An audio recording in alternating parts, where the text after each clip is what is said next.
Alrighty guys, welcome back to another LEGO set review from BrickByBrick, and today we have set number 8487. This is the Flo's V8 Cafe from the LEGO Disney-Pixar Cars theme.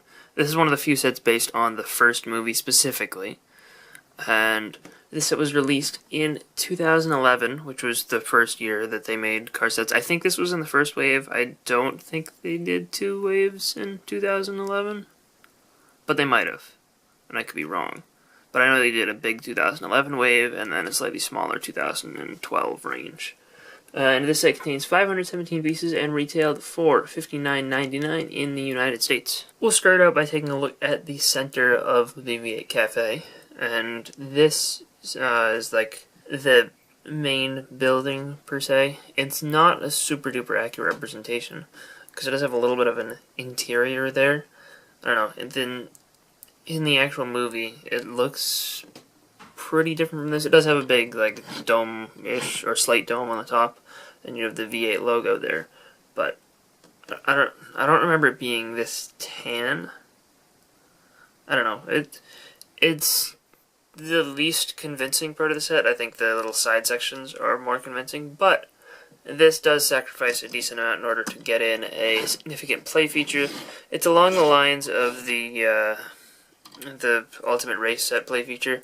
It's basically a launcher where you push this thing down and it'll launch a car forward from the front, and it uses a rubber band there in order to make that all work. From the back, it's nothing special looking, and you got some weird colors throughout, but this is really designed to be placed up against the back of something, and you drive a car right in there and do that, and it launches off pretty decently. And just to get you a little bit of a better idea of the speed, yeah, it's a pretty decent launcher. It works with Lightning McQueen pretty well. With Sarge, it works okay.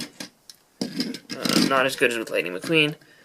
With Fillmore, it works pretty alright.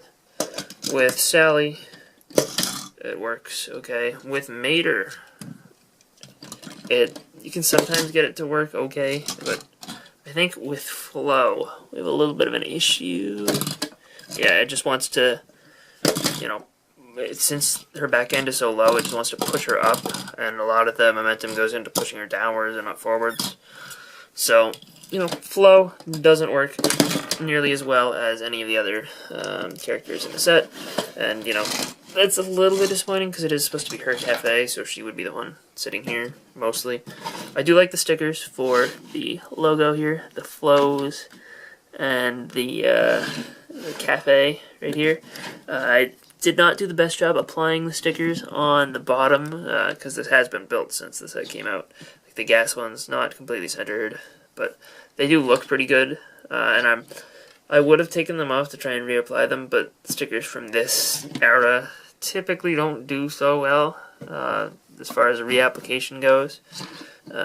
You can see back there is a sticker of a jukebox, which looks pretty cool. Seems like my bottom corner is going to start peeling shortly.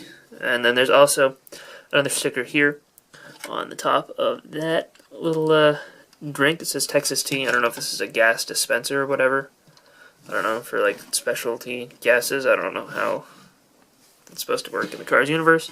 But you have some little oil cans over here. This little table, which again, interesting. I don't know how that's supposed to work, but it's a decent look for the center of V8 Cafe, and especially when you put some cars in front of it, like Flo serving stuff, and you put some cars around it. It doesn't look too out of place. I don't know. It's approximately the right size. It just doesn't look exactly like it does on screen. However, when you bring these two little side builds in, I think it starts to look a little bit closer to the in-movie thing. These would be like that. You can angle them a little so that it looks a little bit more like a dynamic display, and you have a little bit more space to put cars in the front. And, I've finally decided in between clips to look up a picture of this, which I should have done before. And the big thing is that this bottom layer is way too tall. So if they'd cut that, in half, they wouldn't have been able to get the launcher feature in. And if they made it twice as tall, obviously, it would have been a little bit out of proportion with these. I don't know. It's, this is obviously a scaled down, not meant to be a 1-to-1 scale in relation to the cars. Because, like, realistically, up to here should be about twice as tall as Flo, and that's not too unrealistic. It's just these are a little bit low down, and this section, that tan, should be a lot taller. And it is more tan than I remembered looking. But these posts in the movie are not really tan. They're more of a light gray color. I do think having the contrast between this and the roof works well, though. So, you know, I'm not too upset at that. But here is what one of the little gas fill-up areas looks like. I like these little lights on the top.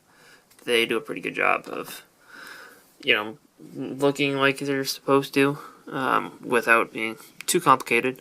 And you can remove these roofs pretty easily if you want to get access to underneath. I don't know, maybe you don't want to be reaching around through there. They're just attached by, you know, having this little slot there and just sticking that over the slot. You do have stickers here on these 1x2 bricks for Texas Tea, which is the gas, and there's another one on the other side. And, you know, you can just have this come down and, you know, it looks like it's going into their gas tank, which is accurate.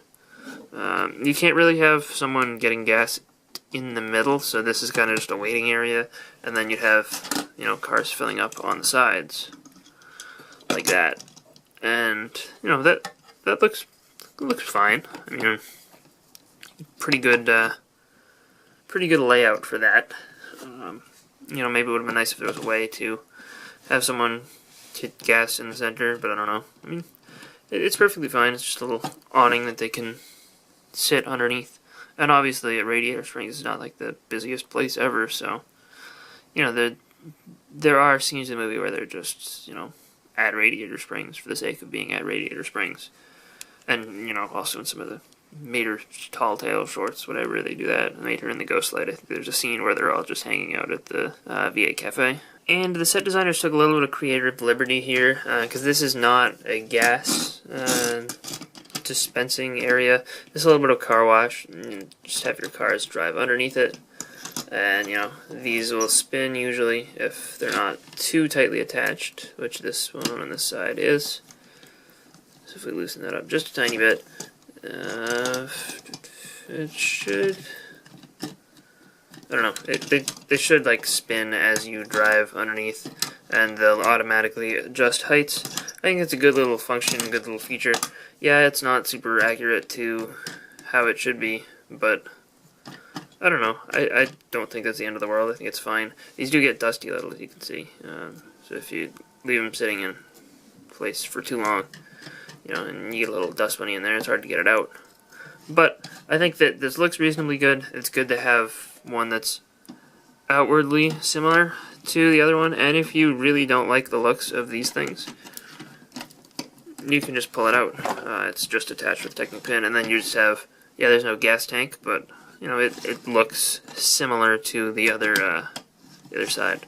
So I don't know. I think that this is fine, and, you know, the top removes the same way as before. I think that this is good, you know, adds a little bit of play value, and also, you know, looks reasonably similar to the source material for this scale. I think it's a decent creative liberty, and I'm not going to really fault the designers that set for it. And here we have Radiator Springs Lightning McQueen, and this is pretty much the same as the Radiator Springs Lightning McQueen set that they did. So it's, you know, it's practically available entirely exactly the same in this form as it is in other, or as it is in a standalone set. So you can basically get the same thing multiple times. So if you have that other set, this isn't going to be a super huge draw for you. I like the designs on the sides. These are exclusive, and I believe that this is exclusive because of the number that's on the top. Well, to this design of character, obviously. The design of character appears in the set and the standalone thing. And the front print also, believe it's exclusive unless it's used on the Max Team Truck version. I think that one's different though, with a different mouth. And there's no printing on the spoiler. On the Max Team Truck set, there is. And on the back, you know, it's just is what it is. You know, it's a pretty decent little build, but again, if you have the other thing, this isn't going to be a draw. And I believe that that one did come with a cone, which Flo's V8 Cafe ups that to 2 cones. And then there's the classic version of Mater, which this build I think is better than the one that they did in the Cars 3 sets. So, you know, this is my favorite version of Mater, I think. It doesn't have the crazy Agent Mater stuff on the back. I think that the printing on the eyes is pretty good. And they do have multiple eye expressions throughout the sets. Like every time you see this version of Mater, you can have those eyes, but they do change it up for the Agent Mater ones. Also, one thing that I didn't mention about this, the white on this Lightning McQueen is not perfect. It seems a little pinkish, but this one came out perfectly white. So, you know, that's good. The mouth is a good expression for him. Definitely Mater. And he's got the hood missing with the little engine cap, whatever. This is a 2x4 brick printed on the side with the Tow Mater insignia. Got a little bit of blue rust for the back fenders. And another printed tile here. He does have his tow hook, which can move up and down, and it's got a hook on the end, so you can actually, because of the design of this piece, where it's hollow on the bottom, you're able to pick up anyone that has that kind of piece on the front. So, like Flo, you're not going to be able to pick it up there because there's no real spot for that. And like Sarge, same thing. I believe Fillmore is the same way. Unless you can, let's see, can you get it in that little 1x2 opening? You kind of can. So you can kind of pull Fillmore, you can pull Sally, because she has the same front piece as Lady McQueen, and you can pull Lady McQueen. It's just Sarge and Flo, and I think like Luigi and Guido, I don't think they are going to be able to be picked up. But Tow Mater does have towing capability, which is good, and you can also kind of angle the little mirrors, so you can kind of get a little bit of expressiveness there, I guess. I don't know. It's a decent look, but I think that the only thing that is an upgrade from this Mater on the new one is the use of the jumper plates with the clips. I think that that is done a little bit better on the Cars 3 version of Mater, but this one I think is still really good. And with those two out of the way, the remaining 4 cars are exclusive to this set as characters. There's no other variants of them in any other sets. This is the only way you can get them. And first up of those will be Sally. She's kind of a major character in the first movie, at least. I guess she's kind of important in the second one, as Lady McQueen's love interest. But, you know, she's good to get in the set. Back printing on one of the same as Lady McQueen's hood, or front piece. She uses 2 of those, one for her mouth, which her mouth is a little plain and dull, but, you know, you do have the logo. It's not printed with an actual Porsche logo, which she is a Porsche. And, you know, the back, it's good. I don't know if that's the same license plate numbers in the movie. I'm not sure. And then she does have the little pinstriping up there. And, you know, windows printed dark bluish gray, and her eyes, you know, good expression. The eyes look like Sally. The mouth is kind of whatever. So, you know, it is definitely recognizable still, though. Then we have Flo, and she looks pretty good from this angle, I think. I like the mouth print on her. That works pretty well. And this piece is done up pretty well for her as well. The back of her, and like a straight-on side view, I'm not the biggest fan of. I don't like how you've got this gray showing through here. If they had this headlight brick in this color, I think that maybe it would have looked fine, but the way it currently is, not a big fan.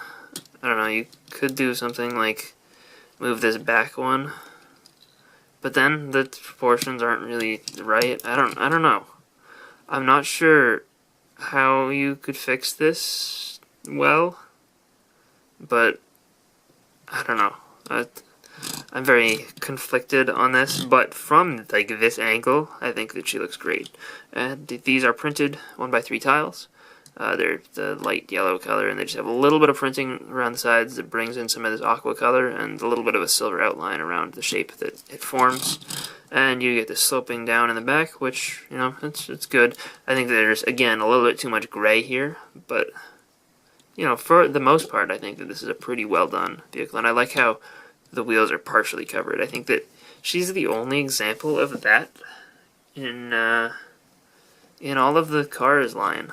Maybe I'm wrong, but, you know, as a result, also, the back 2 wheels are closer together than the front 2 wheels, which is a little bit interesting. Maybe maybe they should have used the same piece that they used for the back two wheels for the front two wheels, just so all the wheels are on the same level. I don't know. Not sure, but like again, I think this is pretty good as the only flow we've gotten. I think it's still, you know, worth having as a representation of flow. I do think it could have been done better though. Fillmore here though is really well done. It's very impressive how much detail they put into him. His mouth looks great. You've got the license plate underneath as well. I think that, you know, they kind of nailed that, as well as the eyes. The eyes look great as well. He's got the little bit of the flowering with the, you know, above the headlights. And this piece is used 4 times. It's the only time it's printed. The roof looks good. He actually has a little bit of interior space to him, even, which, you know, you could put, like, I don't know, a micro figure in there if you wanted to. I don't know why you'd want to, but you could pretend that there's some crazy guy living inside of Fillmore. And you have the printing throughout the sides. You have this brick, which is a 1x6 gray brick that, you know, has a little bit of printing to turn into windows. It's a good look going there, as well as you got the groovy love, the little road, the peace sign, and the flowers. It looks really good. There are words printed on those bumper stickers on the window. Can't read them from this distance though, and the camera doesn't want to focus that close, so I can't tell you what they say. But you can figure it out. I don't know. They say real things. And you have the little exhaust thing on the back. It's a shame that this didn't have anything in there, even just a 1x2 tile. They could have done a license plate or something. I don't know. So I think this back view is the weakest view of him, and these prints are exactly the same as the ones on the other side. Just obviously the pieces on this side. Oh wait, no, this one brick is different, I think. Right? Yeah. The brick on the bottom, this is a 2x4. It's the same as the other side. This is the same as the other side, but this one is different, and you know, it's got the piece on there. And I think that, you know, with all the printing on here, I think that Fillmore came out pretty well. And last, but definitely not least, we have Sarge, and this build looks really nice. They did a good job getting it to look like an army jeep. You got the frying pan on the back, which is supposed to look like a spare tire. That's pretty clever. Uses one of these upside down windscreens in olive green, which, you know, gets the shaping in there. You got the kind of backwards slant. He's got the 2 eye prints. They're exactly the same, but, you know, it looks good. It looks like he's looking over in that direction, which is perfectly fine. And you got the 2x2 print with the star on there. That's going to be popular for, you know, making army anything. You know, because they usually don't do military stuff. Sarge is kind of an exception because he's from Cars. And then you have these 1x2 bricks on either side. They're the same, but again, that looks good. And the color matching is pretty well done on that. And the mouth is a little bit weird, but it fits Sarge, I think, decently well. And you do have a 1x2 grill print there, which, you know, it's pretty good. And I think that Sarge is one of the better looking cars. I think up there with Fillmore, Sarge and Fillmore, you know, definitely belong in a set together. And, you know, I think that both of them are really well done. Overall, I think that this is a pretty well done set. I think that it feels a little bit small for $60 in terms of just, you know, being a being a $60 playset. I don't know, there's not a ton to do. However, it's a pretty decent looking display model, and I think that the thing that makes it look like a slightly worse value is the fact that you do have 1, 2, 3, 4, 5, 6 cars. And, you know, the cars do take up a decent amount of the parts in the set. I'd say probably at least a third of the build is the cars. And, you know, I think that they're probably half the value here. Like, if you value each car at how much? They were $7 each for, you know, this guy was 7, Mater was 7. So if you value each one at 7 times 6 is 42, and then you're paying $18 for the rest. So I don't know, if you consider $7 for a Lightning McQueen and a cone a good deal, then I think that this set is pretty well valued. If you don't, then maybe that's not for you. Maybe you're not a fan of cars, and, you know, that's perfectly fine. Feel completely free to skip the set. And, you know, I mean, if you are a fan of cars, though, I do think that this is probably the best single set to get if you're just going to get one. Because, you know, you've got a lot of the characters that you know and you love from the first movie. and for most of them, this is the only way you can get them. So I do think that this is pretty reasonable for a set. I think that it's a little bit expensive on the aftermarket. I don't know if I recommend paying that unless you're like really a big Cars fan. But, you know, if you were able to get this when it was out, I think that you definitely did yourself a favor. So, hope you guys enjoyed this review. If you did, let me know in the comment section down below, and I'll see you guys all next time. Bye, everyone.